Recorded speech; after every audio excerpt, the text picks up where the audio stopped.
Assalamualaikum warahmatullahi wabarakatuh. Apa kabar kalian hari ini? Semoga tetap semangat ya. Bertemu lagi dengan Ibu di sini dalam pembelajaran struktur teks eksplanasi, kaidah kebahasaan teks eksplanasi, dan menulis teks eksplanasi. Sebelum kita masuk ke dalam pembelajaran, kita lihat dulu kompetensi dasar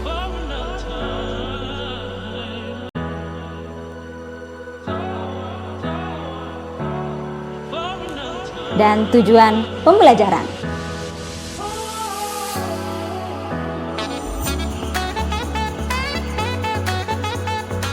Nah, bagaimana?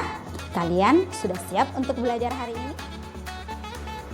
Nah, masih ingatkah kalian dengan pembelajaran kita yang lalu?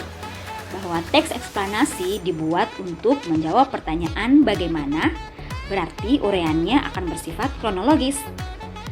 Dan jawaban dari pertanyaan mengapa, berarti uraiannya akan bersifat kausalitas.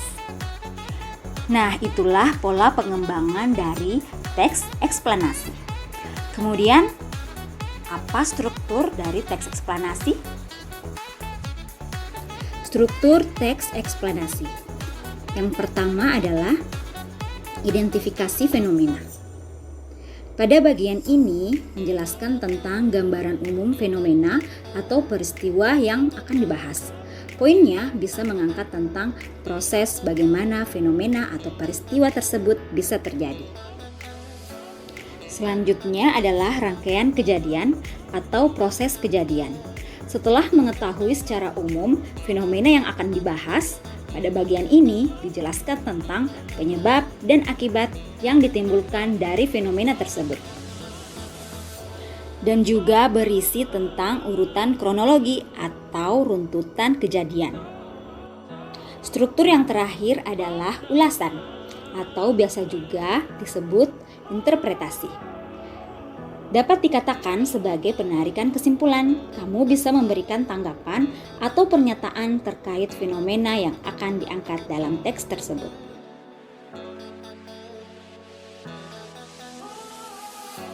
Selanjutnya kita akan masuk ke pembahasan kaidah kebahasaan teks eksplanasi.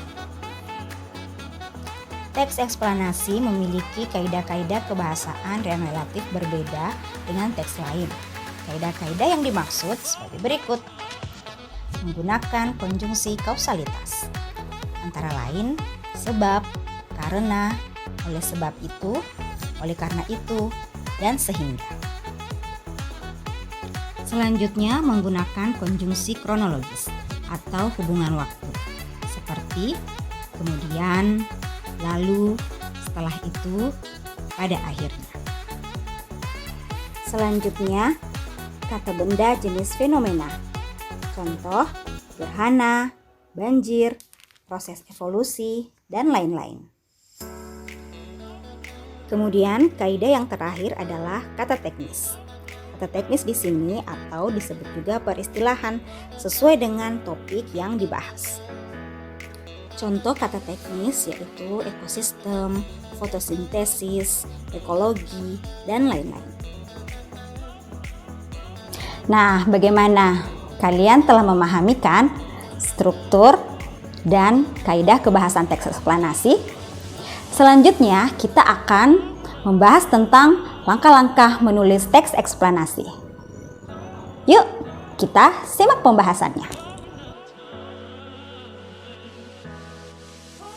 Langkah-langkah penyusunannya sebagai berikut. Pertama, menentukan topik. Tentukan topik atau kejadian yang menarik, dikuasai, dan aktual. Apakah itu proses fenomena alam, sosial, ataupun budaya. Yang kedua, menyusun kerangka teks. Nah, kembangkan topik utama ke dalam rincian-rincian topik yang lebih spesifik.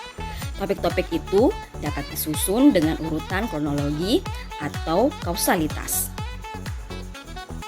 Selanjutnya, mengumpulkan bahan berupa fakta atau pendapat para ahli terkait dengan kejadian yang dituliskan dari berbagai sumber. misalnya melalui observasi lapangan ataupun dengan studi literatur. Langkah terakhir yaitu mengembangkan kerangka. Kembangkan kerangka yang telah disusun menjadi teks eksplanasi yang lengkap dan utuh dengan memperhatikan struktur bakunya, ada identifikasi fenomena, proses kejadian, dan ulasan. Kemudian, perhatikan kaidah-kaidah kebahasaan yang berlaku pada teks eksplanasi.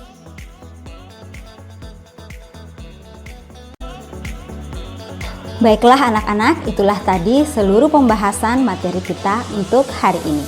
Ibu harap kalian dapat memahaminya dengan baik. Baiklah anak-anak, sampai di sini pembelajaran kita untuk hari ini. Semoga kalian dapat memahaminya dengan baik ya. Sampai berjumpa di pembelajaran selanjutnya. Wassalamualaikum warahmatullahi